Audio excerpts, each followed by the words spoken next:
that distress were in fact praying for the removal of a gift from God? I tell you one thing, that suffering is a very vast subject which should be treated from the various angles. And in this context, the answer is that suffering is always a trial.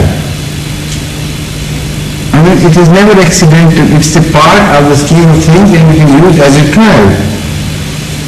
If you study biology, study life as it progressed, and study the theory of evolution, you may not agree with certain aspects of that theory, but you must agree that suffering has played the most important role, because all the urge to have something, to create something, to adapt to something was created by suffering.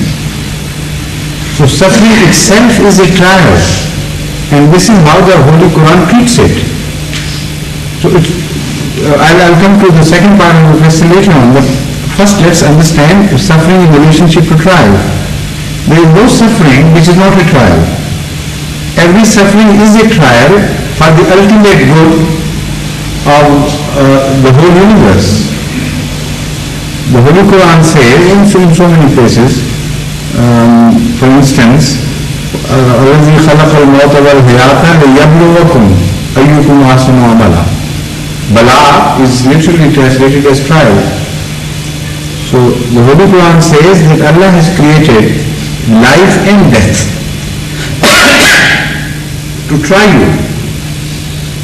Whoever is fittest for survival, asana amala, according to his actions and his deeds, whoever is best for survival. So what is life and what is death? There can't be drawn a sharp line between life and death, that suddenly life and death separate. The fact is that the suffering, as diluted, becomes life. And on the other end, it becomes death. There are thousands of stages between life and death. And as you travel towards one end, you become more and more full of life. As you travel towards another end of the same, road, you approach death. This is suffering, in between whatever it is. If you turn your face towards life, easing of suffering, you call it life. If you turn your face towards increasing of suffering, that is death. The same thing will be life, for instance, if somebody is suffering from extreme headache. Even if there is 10% relief, he feels so happy, so relieved. That is life to him. He is gaining some life. But a person who is not suffering, if he is put into this state of mind, he would almost die with the trouble and torture of that pain, because he is traveling in the wrong direction from life to death.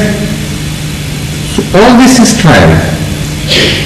Now this trial, similarly, people of faith as well as people of lack of faith are put naturally to such problems, such trials.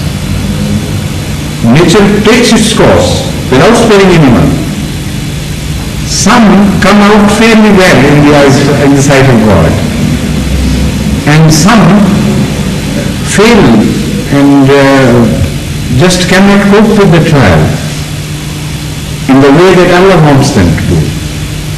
So those travel from spiritual life to spiritual death, and the first group travels from spiritual death to spiritual life. So when the religious people talk of this as a trial, this is what they mean. Not that only the religious people are given suffering for the sake of trial. This is a larger phenomena through which entire humanity is passing. The whole life is passing, in fact. Some fare well materially, they evolve. Some fare well spiritually, they become religiously alive. and evolve in that direction.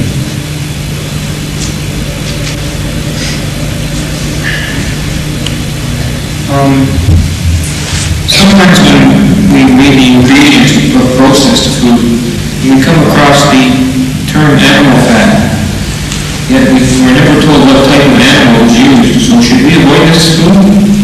If you can, you should avoid, but it is not categorically forbidden, because it is not encouraged to remain in doubts, to remain in the shadows of suspicions. This is not what Islam teaches you. Ahmed sallallahu alaihi wasallam discouraged this, because this in itself is a crime. If you knew where evil lay, you avoid it. If you could get something about which you knew there was no evil, you must accept it. But if you don't have that best opportunity, then in between the clear goodness and the evil, the stages which are unknown can be utilized. But try to achieve the very best from whatever is available until you reach the point of the forbidden. So stop there. Thank you.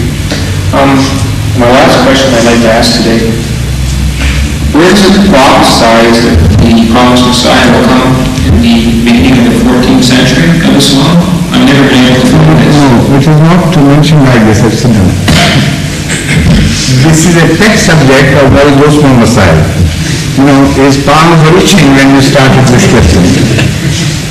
So if you sit with him, he will show you some places where he believes this has been mentioned in clear terms, and about which I believe it is not mentioned in clear terms. But through inference, of course, you can draw certain inferences.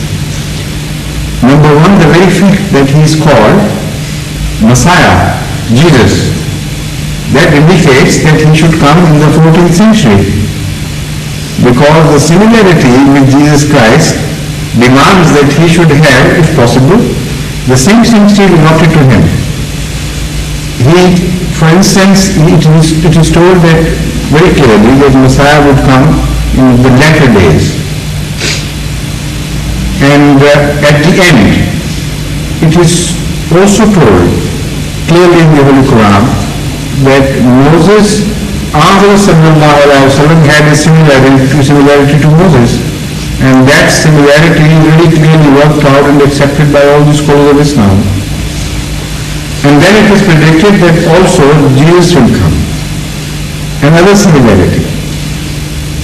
So to what extent that similarity is extended, this is to be investigated.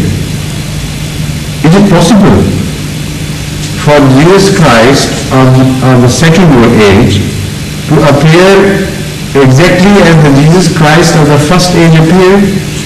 Why not? It is possible, because there is similarity.